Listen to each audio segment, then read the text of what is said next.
ಸಚಿವ ಸಂಪುಟದಿಂದ ಕೆಎನ್ ರಾಜಣ್ಣ ಅವರ ವಜಾ ಆಗ್ತಾ ಇದ್ದಂತ ಬೆನ್ನಲ್ಲೇ ತುಮಕೂರು ಧಗ ಧಗ ಅಂತ ಹೊತ್ತಿ ಉರಿತಾ ಇದೆ. ತುಮಕೂರು ಜಿಲ್ಲಾಧಿಕಾರಿ ಕಚೇರಿ ಎದುರು ದೊಡ್ಡ ಮಟ್ಟದ ಹೈಡ್ರಾಮಾನೇ ಆಗಿದೆ. ಸಂಪುಟದಿಂದ ರಾಜಣ್ಣ ವಜಾ, ತುಮಕೂರು ಧಗ ಧಗ ಅಂತ ಹೊತ್ತಿ ಉರಿತಾ ಇದೆ. ತುಮಕೂರಿನ ಡಿಸಿ ಆಫೀಸ್ ಎದುರುಗಡೆ ಹೈಡ್ರಾಮಾನೇ ನಡೆದಿದೆ. ಆತ್ಮಹತ್ಯೆಗೆ ಯತ್ನಿಸಿದಂತ ಮಹಿಳಾ ರಾಜಣ್ಣ ಬೆಂಬಲಿಗರು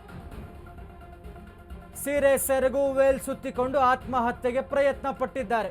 ಮಹಿಳೆಯರು ಡಿಸಿ ಕಚೇರಿ ಎದುರೇ ಮಹಿಳೆಯರು ಆತ್ಮಹತ್ಯೆಗೆ ಪ್ರಯತ್ನ ಪಟ್ಟಿದ್ದಾರೆ. ಆತ್ಮಹತ್ಯೆಗೆ ಯತ್ನಿಸಿದಂಥ ಮಹಿಳೆಯರನ್ನ ಪೊಲೀಸರು ರಕ್ಷಿಸಿದ್ದಾರೆ. ಆತ್ಮಹತ್ಯೆಗೆ ಯತ್ನಿಸಿದಂತಹ ಪಾರ್ವತಮ್ಮ, ಯಶೋಧಮ್ಮ ಮಧುಗಿರಿ ಮೂಲದ ಇಬ್ಬರು ರಾಜಣ್ಣ ಅವರ ಮಹಿಳಾ ಅಭಿಮಾನಿಗಳು. ದೊಡ್ಡ ಮಟ್ಟದ ಪ್ರತಿಭಟನೆ.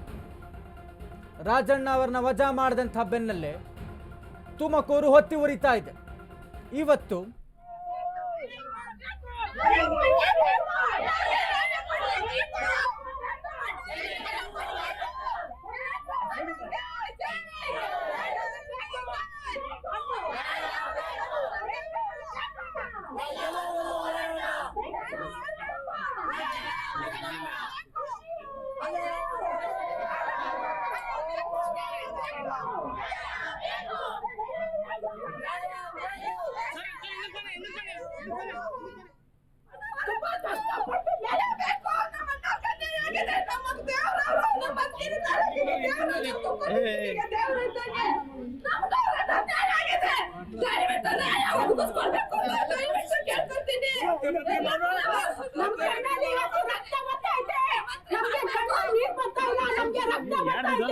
ಯಾಕೆಂದ್ರೆ ತುಂಬಾ ಸಂಘಟನೆ ಮಾಡಿ ತುಂಬಾ ಕಷ್ಟದಿಂದ ಮೇಲ್ಬಂದವರು ತುಂಬಾ ಕಷ್ಟಪಟ್ಟು ಬಹಳ ಜನಕ್ಕೆ ಸಹಾಯ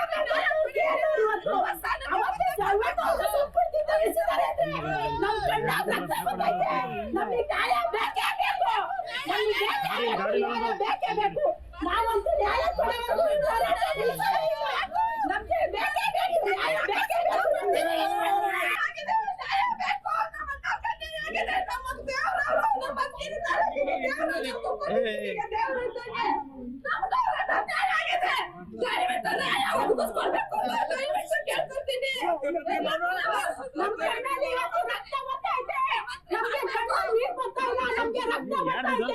ಯಾಕೆಂದ್ರೆ ತುಂಬಾ ಸಂಘಟನೆ ಮಾಡಿ ತುಂಬಾ ಕಷ್ಟದಿಂದ ಮೇಲ್ಬಂದವರು ತುಂಬಾ ಕಷ್ಟಪಟ್ಟು ಬಹಳ ಜನಕ್ಕೆ ಸಹಾಯ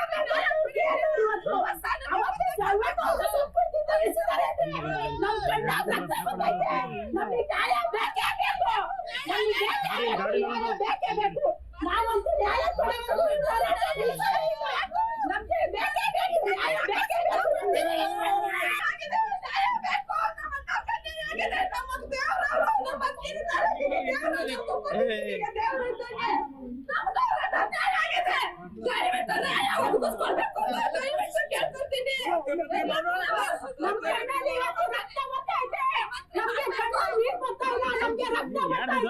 ಯಾಕೆಂದ್ರೆ ತುಂಬಾ ಸಂಘಟನೆ ಮಾಡಿ ತುಂಬಾ ಕಷ್ಟದಿಂದ ಮೇಲ್ಬಂದವರು ತುಂಬಾ ಕಷ್ಟಪಟ್ಟು ಒಬ್ಬರು ಜನಪ್ರತಿನಿಧಿ ಅಥವಾ ಜನನಾಯಕರನ್ನ ಯಾವ ರೀತಿಯಾಗಿ ಅಭಿಮಾನಿಸ್ತಾರೆ ಕ್ಷೇತ್ರದ ಮತದಾರರು ಅನ್ನೋದಕ್ಕೆ ಜ್ವಲಂತ ಉದಾಹರಣೆ ತಾವು ನೋಡ್ತಾ ಇರುವಂಥದ್ದು. ಮಧುಗಿರಿಯ ಜನತೆ ಅವರನ್ನು ದೇವರು ಅಂತ ಸಂಬೋಧಿಸ್ತಾ ಇದ್ದಾರೆ. ಇಂತಹ ಒಬ್ಬ ಪ್ರಾಮಾಣಿಕ ನಾಯಕನಿಗೆ, ಯಾಕಂದರೆ ಪಕ್ಷ ಸಂಘಟನೆಯಿಂದ ಹಿಡಿದು ಇಂಥ ಒಂದು ಸ್ಥಾನಕ್ಕೆ ತಲುಪಬೇಕು ಅಂತ ಹೇಳಿದ್ರೆ ಅವರದ್ದೇ ಶ್ರಮ ಅದು. ಅವರ ಪ್ರಾಮಾಣಿಕ ನಾಯಕರು ನಮಗೆಲ್ಲ ದೇವರ ಥರ ಅನ್ನುವಂಥ ರೀತಿಯಲ್ಲಿ ಅವರ ಬೆಂಬಲಿಗರು ಆಕ್ರೋಶಭರಿತರಾಗಿದ್ದಾರೆ ಅವರನ್ನು ಸಚಿವ ಸಂಪುಟದಿಂದ ವಜಾ ಮಾಡಿರೋದಕ್ಕೆ. ಹೀಗಾಗಿ ಈ ಪ್ರತಿಭಟನೆಯ ಸ್ವರೂಪ ಬಹಳಷ್ಟು ತೀವ್ರತೆಯನ್ನು ಪಡ್ಕೊಳ್ತಾ ಇದೆ ಇವತ್ತು ತುಮಕೂರಿನಲ್ಲಿ ಆಗ್ತಾ ಇರುವಂಥದ್ದು. ಮತ್ತು ಇದು ತಾವು ನೋಡ್ತಾ ಇರುವಂಥದ್ದು ಸ್ಕ್ರೀನ್ನಲ್ಲಿ ಡಿಸಿ ಆಫೀಸ್ ಎದುರಿನಲ್ಲೇ ರಾಜಣ್ಣ ಅವರ ಮಹಿಳಾ ಬೆಂಬಲಿಗರು ಮಾಡಿರುವಂಥ ಒಂದು ಪ್ರತಿಭಟನೆ. ಅದರಲ್ಲೂ ಕೂಡ ಅವರು ತಮ್ಮ ಸೀರೆಯನ್ನು ಮತ್ತು ವೇಲನ್ನೇ ಸುತ್ತುಕೊಂಡು ಆತ್ಮಹತ್ಯೆಗೆ ಪ್ರಯತ್ನಿಸಿದ್ದಾರೆ. ಬಹಳಷ್ಟು ಆಕ್ರೋಶಭರಿತರಾಗಿದ್ದಾರೆ. ಇವರಿಗಾಗಿರುವಂಥ ಅನ್ಯಾಯದ ವಿರುದ್ಧ ಧ್ವನಿ ಎತ್ತುತ್ತಾ ಇದ್ದಾರೆ. ರಾಜ್ಯ ಸರ್ಕಾರಕ್ಕೆ ಇವರು ಮಾಡ್ತಾ ಇರುವಂಥ ಆಗ್ರಹ ಮರಳಿ ಅವರನ್ನು ಇನ್ನು 2 ದಿನಗಳ ಒಳಗಡೆ ಅವರನ್ನು ಸಚಿವ ಸಂಪುಟಕ್ಕೆ ವಾಪಸ್ ಪಡೆದುಕೊಳ್ಬೇಕು ಅನ್ನುವಂಥದ್ದು ಅವರ ಒಂದು ಆಗ್ರಹ ಇರುವಂಥದ್ದು.